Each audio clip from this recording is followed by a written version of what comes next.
159, Legenda Sejati dari Sekte Harta Karun Sejati. Nak, ambil nyawamu. Kamu meminta kematian. Hari ini aku akan memberitahumu konsekuensi menyinggung kakek. Bunuh dia. Untuk sementara, beberapa raungan pelan terdengar, dan beberapa orang dengan kultivasi puncak level di alam tiangang para prajurit menggerakkan tubuh mereka, memegang senjata di masing-masing tangan, dan menyerang Lin Chen. Lin Chen tersenyum ringan. Meskipun orang-orang ini semua memiliki tingkat kultivasi yang lebih tinggi daripada dia dan semuanya adalah pejuang di puncak alam tiangang, Lin Chen saat ini bukan lagi Lin Chen seperti beberapa bulan yang lalu. Kekuatannya telah meningkat pesat, dan budidayanya telah mencapai tahap awal alam tiangang. Menghadapi serangan orang-orang ini, dia tidak akan memiliki rasa takut sedikit pun. Tubuh Lin Chen bergetar, dan cahaya perunggu di tubuhnya mekar terang lagi. Pada saat yang sama, tubuhnya tiba-tiba mengambil langkah maju. Pada saat yang sama, dia menghadapi serangan beberapa prajurit dengan tingkat budidaya alam tiangang puncak. Dia sebenarnya menolak mundur masuk dan ambil inisiatif menghadapi serangan beberapa prajurit alam tiangang. Tongkat hitam panjang itu menari dengan liar di depan, berubah menjadi seberkas cahaya hitam cemerlang. Taklukkan iblis. Bentuk pertama dari teknik pedang penakluk iblis, taklukkan iblis. Aduh. Lin Chen meraung, dan tongkat hitam panjang di tangannya tiba-tiba jatuh. Pada saat yang sama, auman ular piton raksasa terdengar. Di atas tongkat hitam itu, seekor ular piton raksasa yang besar dan menjulang terlihat jelas. Ular piton raksasa meledak dengan momentum yang mengerikan, membuka mulutnya yang berdarah, membuka mulutnya ke depan dan menggigitnya. Beberapa prajurit puncak alam tiangang ketakutan oleh aura ular piton raksasa, dan wajah mereka berubah dan mereka tampak terkejut. Bang bang bang bang. Beberapa suara tumpul terdengar, dan mereka melihat bahwa serangan dari prajurit alam tiangang teratas semuanya jatuh pada ular piton raksasa itu. Namun, di bawah serangan terus-menerus seperti itu, ular piton raksasa itu masih berada di tubuhnya. Bentuknya stabil dan tidak terguncang sama sekali. Namun, ekspresi para prajurit yang berada di puncak alam tiangang semuanya berubah. Di antara mereka, dua prajurit puncak yang menghadapi ular piton raksasa membuka mulut mereka dan mengeluarkan seteguk darah, dan tubuh mereka terbang mundur dengan berat. Ini tidak mungkin. Prajurit puncak alam tiangang yang tersisa juga mundur beberapa langkah, menatap Lin Chen dengan ekspresi terkejut. Beberapa dari mereka, prajurit dengan budidaya alam puncak tiangang, menyerang Lin Chen pada saat yang sama, tetapi masih diblokir oleh pukulan Lin Chen, dan bahkan melukai dua dari mereka. Kekuatan ini tidak setingkat dengan mereka. Tidak ada yang mustahil. Lin Chen masih berdiri di tempatnya, wajahnya sedikit memerah. Bagaimanapun, orang-orang ini berada di puncak alam tiangang dan kuat. Meskipun Lin Chen menggunakan bentuk pertama dari teknik pedang penekan iblis untuk menaklukkan iblis. Serangan mereka diblokir, tetapi kekuatan kejutan balik yang kuat juga membuat Lin Chen merasa sedikit kewalahan. Prajurit lain di sekitarnya memandang Lin Chen dengan bodoh, dengan rasa tidak percaya di mata mereka. Memanfaatkan momen ketika orang-orang ini tertegun, Lin Chen menggerakkan langkahnya, menampilkan gerakan kaki King Yun, dan berlari menuju kedalaman lorong. Ada banyak prajurit, dan Lin Chen dapat mengurangi konflik dengan mereka ketika tidak ada. Mutlak diperlukan, cobalah untuk meminimalkan konflik. Kecepatan Lin Chen sangat cepat. Pada saat semua orang bereaksi, sosok Lin Chen telah menghilang. Dengan kecepatan Lin Chen, akan sangat sulit bagi mereka untuk mengejar ketinggalan. Terlebih lagi, tidak ada yang berani mengejar Lin Chen saat ini. Dia dapat memblokir serangan beberapa prajurit budidaya puncak alam tiangang pada saat yang sama, dan pada saat yang sama, dia juga dapat melukai salah satu dari mereka. Dua prajurit puncak alam tiangang, dengan kekuatan seperti itu, bahkan jika selusin dari mereka mengejar Lin Chen pada saat yang sama, mereka mungkin tidak akan bisa menghentikan Lin Chen. Banyak prajurit saling memandang, ekspresi mereka masih sangat terkejut. Titik. Dalam kegelapan, Lin Chen bergerak maju dengan cepat seperti hantu. Ini adalah kedalaman reruntuhan Sekte Harta Karun Sejati. Karena relatif sedikit prajurit yang tiba di sini, berbagai mekanisme dan boneka belum dihancurkan. Oleh karena itu, Lin Chen akan menemukan mekanisme dan boneka yang ditinggalkan oleh harta karun sejati sekte bahkan tanpa berjalan jarak tertentu atau serangan boneka. Berbagai mekanisme dan boneka yang muncul di sini jauh lebih berbahaya daripada yang ditemui Lin Chen di luar. Lin Chen berjalan dengan susah payah. Dalam sekejap, beberapa hari berlalu. Dalam beberapa hari terakhir, Lin Chen menghadapi berbagai bahaya. Untungnya, dia memiliki kekuatan jiwa untuk mendeteksinya terlebih dahulu. Jika itu adalah prajurit lain, dia akan dibunuh oleh berbagai agensi dan boneka sebelum dia bisa mencapai titik ini. Dalam beberapa hari terakhir, Lin Chen juga melihat banyak prajurit bertarung satu sama lain demi suatu harta, atau ditembak dan dibunuh oleh agen, dan meninggal secara tragis. Yang lebih penting adalah, selama beberapa hari berturut-turut, Lin Chen masih tidak dapat menemukan Tian Chan Mingjing. Tianchan Minjing adalah salah satu bahan utama untuk menyempurnakan senjata asli, ini adalah batu permata yang sangat berharga. Meskipun Lin Chen hanya ingin menyempurnakan senjata setengah langkah asli, dia masih perlu menambahkan banyak Tianchan Minjing. Lin Chen tidak akan kembali kecuali dia dapat menemukan Tianchan Minjing. Minjing sisa surgawi tidak ditemukan jauh di dalam reruntuhan sekte harta karun sejati. Sepertinya kita harus masuk lebih dalam, Lin Chen bergumam pada dirinya sendiri. Terus berlanjut. Dan lebih jauh di depan adalah bagian terdalam dari reruntuhan sekte harta karun sejati, dan bahaya di bagian terdalam dari reruntuhan sekte harta karun sejati beberapa kali lebih berbahaya daripada bagian luar dan dalam dari sekte harta karun sejati. Kebanyakan pejuang akan berhenti ketika mereka mencapai titik ini dan tidak berani bergerak maju. Pada saat yang sama, jauh di dalam reruntuhan gerbang harta karun sejati, lusinan pengawal lapis baja hitam kota Sin yang mengenakan baju besi hitam dan memegang pedang lebar sedang berjalan cepat di lorong dalam kelompok 3 orang. Sepanjang jalan, para prajurit yang mereka lihat diusir atau dibunuh oleh mereka. Semua naji para prajurit yang terbunuh disita. Penjaga lapis baja hitam ini setia kepada Sin City. Ketika mereka menerima cincin itu, mereka tidak akan menyimpannya sendiri. Sebaliknya, mereka memilih untuk kembali ke tanah dan menyerahkannya. Di sisi lain, jauh di dalam reruntuhan gerbang harta karun sejati, ada alun-alun yang dilewati Lin Chen sebelumnya. Alun-alun ini merupakan salah satu tempat aman bagi para pejuang untuk beristirahat jauh di dalam reruntuhan Zenbaomen. Tentunya keamanan tersebut sebatas tidak adanya bahaya dari berbagai mekanisme dan boneka. Saat ini, masih terdapat puluhan prajurit yang beristirahat di dalam. Tiba-tiba, dari lorong di belakang alun-alun, 3 sosok bergegas keluar. 2 berada di puncak alam Tiangang, dan 1 berada di tahap akhir alam Tiangang. Orang di depannya berada di puncak alam Tiangang, dia tampak berusia 20-an, mengenakan jubah yang indah, dengan senyum tipis di wajahnya, memberikan perasaan yang sangat ramah kepada orang-orang. Di belakangnya berdiri 2 pria parubaya, yang satu berada di puncak alam Tiangang, mengenakan jubah hitam, dengan ekspresi acuh tak acuh, sementara yang lain berada di alam Tiangang akhir, mengenakan baju besi hitam, memegang pedang besar di tangannya, dan wajahnya penuh ekspresi. Tatapan dingin. Meskipun pria parubaya yang mengenakan baju besi hitam ini hanya berada di alam Tiangang akhir, auranya lebih kuat daripada banyak prajurit alam Tiangang akhir di alun-alun. Tentunya, dia adalah orang yang sangat kuat.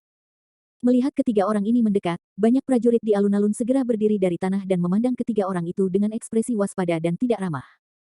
Pengawal lapis baja hitam kota dosa. Apa yang mereka lakukan di sini? Aku ingin mereka kelihatannya bagus. Ketiga orang ini tidak lain adalah Hua Wufeng, pelayan parubaya dan pemimpin penjaga lapis baja hitam. Identitas pemimpin pengawal lapis baja hitam mudah dikenali dari pakaiannya. Oleh karena itu, para prajurit di alun-alun segera mengenali asal-usul ketiga orang tersebut. Namun, mereka tidak yakin dengan identitas Hua Wufeng dan pria parubaya itu. Pelayan. Betapa jelasnya. Hua Wufeng adalah putra penguasa kota-kota Sin. Dia sangat berbakat dan berbakat. Dia baru berusia awal 20-an dan berada di puncak alam Tiangang. Bahkan dibandingkan dengan murid berbakat dari sekte besar di Yanan wilayah, dia tidak menyerah. Di kota dosa, Hua Wufeng sering berlatih menyendiri dan jarang muncul. Para pejuang ini belum pernah melihat Hua Wufeng, sehingga mereka tidak dapat mengenali identitasnya. Namun, meskipun Hua Wufeng tersenyum di seluruh wajahnya, dia memancarkan aura jahat yang samar-samar, yang membuat banyak prajurit merasa tidak nyaman. Tuan muda, kita telah memasuki kedalaman reruntuhan sekte harta karun sejati. Pelayan parubaya itu melihat ke alun-alun dan berbisik kepada Hua Wufeng. Setelah mendengarkan perkataan pria parubaya itu, Hua Wufeng mengangguk ringan. Melihat situasi ini, pria parubaya itu melanjutkan, Tuan muda, lalu orang-orang di alun-alun ini. Hua Wufeng mengikuti kata-kata pria parubaya itu dan melirik ke banyak prajurit di alun-alun, lalu dia menggelengkan kepalanya sedikit. Dan berkata, kirim perintah lain untuk memerintahkan 100 penjaga elit lapis baja hitam untuk memasuki kedalaman reruntuhan sekte harta karun sejati dan mengusir semua orang ini. Ya, Tuan muda. 100 orang elit lapis baja hitam penjaga adalah 100 penjaga lapis baja hitam di akhir alam Tiangang. Pengawal lapis baja hitam sangat kuat, dan 100 orang ini adalah yang terbaik di antara mereka. Ketika mereka semua berkumpul, bahkan jika mereka bertemu dengan lusinan prajurit dengan budidaya puncak alam Tiangang, mereka tidak akan dirugikan. Pelayan parubaya itu menjawab dengan hormat. Setelah mengatakan ini, dia membalikkan tangannya dan mengeluarkan batu komunikasi, lalu dia meremasnya dengan kuat, dan batu komunikasi itu segera hancur. Jika mereka keluar untuk melakukan tugas, batu komunikasi yang digunakan oleh pengawal lapis baja hitam juga sangat ketat dalam berkomunikasi satu sama lain. Misalnya untuk mendukung ratusan elit Black Armored Guard, mereka menggunakan batu komunikasi dengan spesifikasi ratusan orang, misalnya untuk meminta bantuan, mereka menggunakan batu komunikasi yang diukir dengan musuh yang kuat. Batu komunikasi yang digunakan oleh pengawal lapis baja hitam memiliki pesan yang berbeda-beda, dan spesifikasinya berbeda-beda. Setelah melakukan ini, pria parubaya itu membalikkan tangannya lagi dan mengeluarkan sepotong peta kulit binatang. Setelah membandingkan posisi mereka saat ini di peta, pria parubaya itu berkata, "Tuan muda, sesuai dengan apa yang ditunjukkan di peta-peta, kita hanya perlu maju. Dalam 2 atau 3 hari, Anda dapat memasuki bagian terdalam dari reruntuhan gerbang harta karun sejati." Lokasi harta karun yang ditunjukkan pada peta terletak di bagian terdalam dari reruntuhan gerbang harta karun sejati. Hua Wufeng tersenyum ringan, mengangguk dan berkata, "Hanya perlu beberapa hari. Apakah kamu sudah sampai?" "Bagus sekali, selama kamu menemukan warisan sebenarnya dari Sekte Harta Karun Sejati, semua orang akan diberi hadiah." Senyum muncul di wajah pria parubaya itu, dan dia berkata dengan hormat, "Terima kasih, Tuan Muda." Mengangguk sedikit, tubuh Hua Wufeng bergerak, memimpin dan berjalan menuju jalan yang ditunjukkan di peta. Melihat situasi ini, pria parubaya dan pemimpin penjaga lapis baja hitam yang diam semuanya bergerak dan muncul di depan dan di belakang Hua Wufeng satu demi satu, menjaga Hua Wufeng dengan hati-hati dan waspada. Setelah ketiga orang itu pergi, banyak prajurit dengan tingkat kultivasi lebih rendah di alun-alun tidak bisa menahan nafas lega. Mereka merasakan kekuatan penindasan yang sangat besar dari Hua Wufeng. Meskipun faktanya mereka jauh dari Hua Wufeng, jika mereka menghadapi Hua Wufeng dari jarak dekat, para pejuang ini mungkin akan tergoda untuk menyerah. Beberapa prajurit dengan tingkat kultivasi lebih tinggi dan kekuatan yang baik di alun-alun memandang Hua Wufeng dan yang lainnya dengan jijik. Kebanyakan dari mereka adalah prajurit dan memiliki kesan yang sangat tidak baik terhadap penjaga lapis baja hitam. Bab 169, Tianchan Minjing. Beberapa hari berlalu dalam sekejap. Lin Chen masih berjalan dengan hati-hati di kedalaman reruntuhan Zhenbaomen.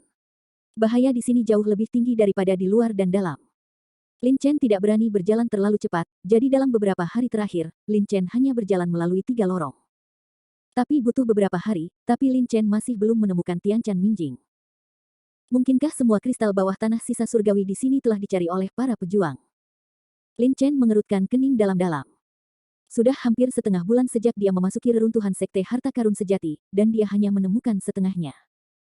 Beberapa hari yang lalu batuan spiritual berlapis kaca besar dan kecil. Tentu saja, dalam setengah bulan terakhir, Lin Chen juga menghadapi banyak serangan dari agensi dan boneka.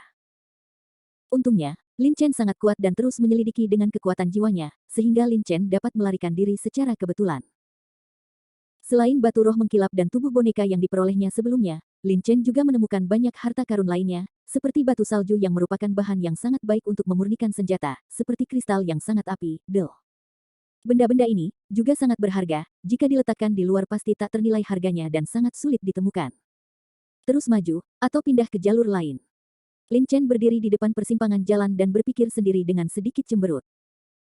Jika Anda terus bergerak maju, Anda harus masuk jauh ke dalam reruntuhan Sekte Harta Karun Sejati. Bahaya di dalamnya tidak dapat diukur.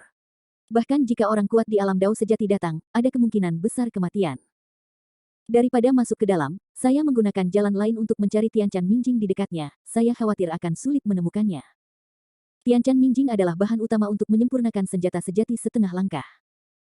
Jika Tianchan Minjing kekurangan, bahkan senjata sejati setengah langkah pun dapat disempurnakan.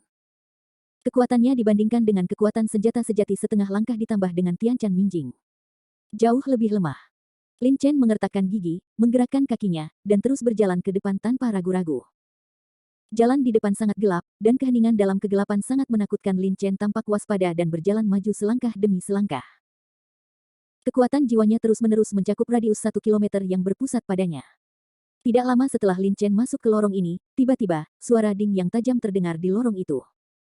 Dalam kegelapan yang sangat sunyi ini, suara apapun terdengar sangat keras. Lin Chen menyadarinya segera setelah suara itu terdengar. Yang lebih penting adalah tidak ada hal aneh yang ditemukan di area yang dicakup oleh kekuatan jiwa Lin Chen. Jadi dari mana suara ini berasal? Apakah itu buatan manusia, atau apakah itu dipicu oleh agen, atau apakah itu boneka? Wajah Lin Chen penuh kewaspadaan. Jika itu buatan manusia, Lin Chen pasti akan lolos tanpa cedera bahkan jika lawannya memiliki budidaya tingkat lanjut, tetapi jika itu adalah agen atau boneka yang tidak diketahui, maka bahayanya pasti akan jauh lebih besar. Yang disebut mekanisme adalah jenis yang disembunyikan di suatu tempat dan khusus digunakan untuk menempatkan senjata tersembunyi. Seperti kata pepatah, sulit untuk mencegah panah tersembunyi, mekanisme pelepasan senjata tersembunyi seperti ini adalah yang paling sulit untuk dihadapi. Banyak pejuang yang datang ke sini untuk mencari harta karun tewas dalam mekanisme seperti itu. Sedangkan untuk bonekanya, boneka yang disempurnakan oleh Sekte Zhenbao sangat keras dan sangat kuat. Misalnya, boneka di tingkat puncak alam Tiangang yang ditemui Lin Chen sebelumnya mungkin akan membutuhkan banyak usaha untuk menanganinya sendirian. Dan itu hanya bisa dibunuh jika masih belum bisa menjamin keselamatannya sendiri. Bagaimanapun, Lin Chen menggunakan kekuatan jiwanya untuk mengambil murid api Phoenix dari kepala boneka itu, yang sangat menguras mental. Jika bukan karena pria parubaya yang kasar dan gadis cantik yang menahan boneka itu, maka boneka akan mampu melakukannya. Ketika Lin Chen mengendalikan kekuatan jiwa untuk menyerang, dia membunuh Lin Chen. Setelah jeda sebentar, Lin Chen terus berjalan ke depan, tetapi raut wajahnya menjadi lebih waspada. Setiap beberapa langkah yang diambilnya, dia akan berhenti dan mengamati, hampir berhenti setiap 3 langkah. Setelah berjalan ke depan selama beberapa tarikan napas, tiba-tiba, suara dentingan tajam di lorong itu tiba-tiba menghilang, segera disusul oleh suara tumpul lainnya. Gemuruh. Bersamaan dengan itu, terjadilah guncangan pada lorong tersebut, seolah-olah sedang terjadi gempa bumi. Sebelum Lin Chen bisa bereaksi terhadap apa yang sedang terjadi, di bawah kedok kekuatan jiwanya, dia melihat bola batu yang sangat besar dan sangat bulat menggelinding ke arah Lin Chen dengan kecepatan yang sangat cepat di bagian depan. Cepat. Sialan. Melihat situasi ini, ekspresi Lin Chen berubah. Kekuatan jiwa Lin Chen dapat mendeteksi bahwa bola batu itu hanya terbuat dari batu biru biasa, tetapi yang penting bola batu itu menggelinding sangat cepat dan ukurannya sangat besar. Dalam keadaan seperti itu, dampaknya dapat dibayangkan, hampir sebanding dengan penuh serangan kekuatan dari prajurit alam puncak Tiangang. Sedangkan untuk bola batu ini hampir menutupi seluruh bagian, hanya menyisakan sedikit celah. Dengan kata lain, kecuali bola batu tersebut dihancurkan, kemungkinan besar akan mati meskipun Anda melarikan diri ke belakang. Tanpa berpikir panjang, Lin Chen mengertakkan giginya, membalikkan tangannya, dan mengeluarkan tongkat hitam panjang itu. Pada saat yang sama, tubuhnya bergetar, dan cahaya perunggu mekar dengan terang. Energi tembaga di tubuh Lin Chen melonjak dengan gila-gilaan dan dilepaskan ke dalam tongkat hitam panjang di tangannya. Dan seketika itu juga, tongkat hitam panjang di tangannya menghantam bola batu di depannya dengan keras. Ledakan. Tongkat hitam panjang dan bola batu bertabrakan dengan keras, dan kekuatan besar tiba-tiba menghantam. Wajah Lin Chen berubah drastis, dia membuka mulutnya dan memuntahkan seteguk darah. Tubuhnya terbang mundur seperti layang-layang yang talinya putus. Dan bola batu yang menggelinding tepat di depannya meledak sebagai tanggapan, meledak menjadi potongan yang tak terhitung jumlahnya batu yang berbeda. Kis, dampaknya sangat besar. Ada mekanisme seperti itu jauh di dalam reruntuhan sekte harta karun sejati. Tubuh Lin Chen jatuh dengan keras ke tanah, dan tulang-tulang di tubuhnya tampak hancur. Dia menyeringai kesakitan. Menghirup sedikit udara, Lin Chen mengerutkan kening dan bergumam pada dirinya sendiri. Dampak dari bola batu tadi, jika itu adalah prajurit lain, akan menjadi mayat yang dingin saat ini. Adapun Lin Chen, meski berhasil menghancurkan bola batu tersebut, ia tetap mengalami luka serius. Ini sangat berbahaya. Tidak heran hanya ada sedikit prajurit di sini. Setelah Lin Chen membuka mulutnya dan menelan pil penyembuhan, dia berdiri dari tanah, pulih sedikit, dan berjalan maju lagi. Merasakan bahaya jauh di dalam reruntuhan gerbang harta karun sejati, Lin Chen bergerak lebih lambat, dan kekuatan jiwanya terus-menerus mengelilingi sekitarnya. Namun, tidak lama setelah Lin Chen menghancurkan bola batu dan berjalan ke depan, kristal berwarna hantu setengah telanjang di tanah di depannya. Tapi di sekitar tiang, ada sejumlah besar tulang prajurit berserakan. Seorang pejuang menyerap energi spiritual langit dan bumi untuk melunakkan tubuhnya, oleh karena itu setelah seorang pejuang meninggal, tubuhnya sulit untuk membusuk. Saat ini, banyak sekali tulang prajurit di sini, artinya prajurit tersebut sudah lama mati. Tapi yang lebih penting, itu adalah kristal berwarna hantu. Melihat batu kristal itu, mata Lin Chen tiba-tiba berbinar. Itu Tianchan Mingjing. Detak jantung Lin Chen sedikit meningkat. Setelah memasuki reruntuhan sekte harta karun sejati selama hampir setengah bulan, dia akhirnya menemukan Tianchan Mingjing. Tanpa sadar, Lin Chen berjalan menuju kristal, ingin mengambil Tianchan Mingjing. Namun, saat Lin Chen mengambil langkah maju, jantungnya tiba-tiba melonjak, dan rasa dingin datang dari lubuk hatinya. Sepertinya jika dia mengambil langkah maju lagi, dia akan mati di sini. Perasaan ini, seolah-olah baskom berisi air es dituangkan ke atas api, membuat Lin Chen terbangun dari kegembiraan dalam sekejap. Ini tidak sederhana di sini. Lin Chen mengambil kembali kakinya dan melihat secara mendalam sejumlah besar mayat di tanah di depannya. Tumpukan mayat yang bertumpuk di tanah sangat mengerikan untuk dilihat. Mayat-mayat ini mungkin adalah mereka yang ingin mengambil Tiancan Minjing, tetapi meninggal sebelum mereka dapat mencapai Tiancan Minjing. Adapun bagaimana dia meninggal. Lin Chen menarik napas dalam-dalam, melepaskan kekuatan jiwanya, dan fokus memindai area di depannya. Namun, Lin Chen melihat sekeliling dan tidak menemukan sesuatu yang aneh. Tidak ada mekanisme di sini. Bukankah pemilik mayat ini dibunuh oleh mekanisme tersebut? Awalnya, Lin Chen menebak bahwa ada mekanisme di sini. Para prajurit ini bersemangat dan ceroboh setelah melihat Tiancan Minjing dibunuh oleh tembakan mesin. Tapi Lin Chen menggunakan kekuatan jiwanya untuk mencari, tetapi tidak menemukan apapun. Namun, selain mekanismenya, apalagi yang dapat ditemukan di reruntuhan sekte harta karun sejati yang dapat menyebabkan begitu banyak prajurit mati di sini? Coba pindai lagi. Lin Chen mengerutkan kening, dan kekuatan jiwanya dilepaskan lagi, menutupi area di depannya. Kemudian, kesadaran Lin Chen mengendalikan kekuatan jiwa, dan dengan cepat masuk ke tanah, mencari dengan panik. Kali ini Lin Chen mencari kekuatan jiwa dengan sangat hati-hati. Setelah setengah cangkir teh, Lin Chen memulihkan kekuatan jiwa dengan berkeringat banyak. Dia masih belum mendapatkan apa-apa. Apakah benar-benar tidak ada mekanisme di sini? Tapi bagaimana pemilik mayat ini meninggal? Lin Chen tidak berani bergerak maju dengan mudah sampai dia memahami alasannya. Dia mengangkat kepalanya dan dengan hati-hati melihat ke jalan di depan. Mata Lin Chen jatuh dari tanah ke atas gua, dan kemudian dari atas gua ke dinding di kedua sisi. Setelah bolak-balik seperti ini beberapa kali, hati Lin Chen tiba-tiba bergerak, dan matanya tertuju pada langit-langit lorong. Mekanismenya belum tentu ditempatkan di bawah tanah, mungkin juga di atas gua. Lin Chen memikirkan hal ini dan segera melepaskan kekuatan jiwanya dan melirik ke arah atas terowongan. Saat Lin Chen melirik dengan kekuatan jiwanya, situasi di atap gua segera tercermin dalam pikiran Lin Chen. Kemudian dia melihat di area selebar beberapa meter di atas atap gua, puluhan taji tulang yang sangat tajam bergelantungan. Taji tulang ini terkubur 10 meter di atas atap gua. Taji tulang itu sangat tajam. Jika semuanya jatuh, ditambah dengan dampaknya, bahkan orang kuat di alam Dao sejati mungkin akan marah saat itu juga. Melihat adegan ini, Lin Chen tidak bisa menahan cemberut.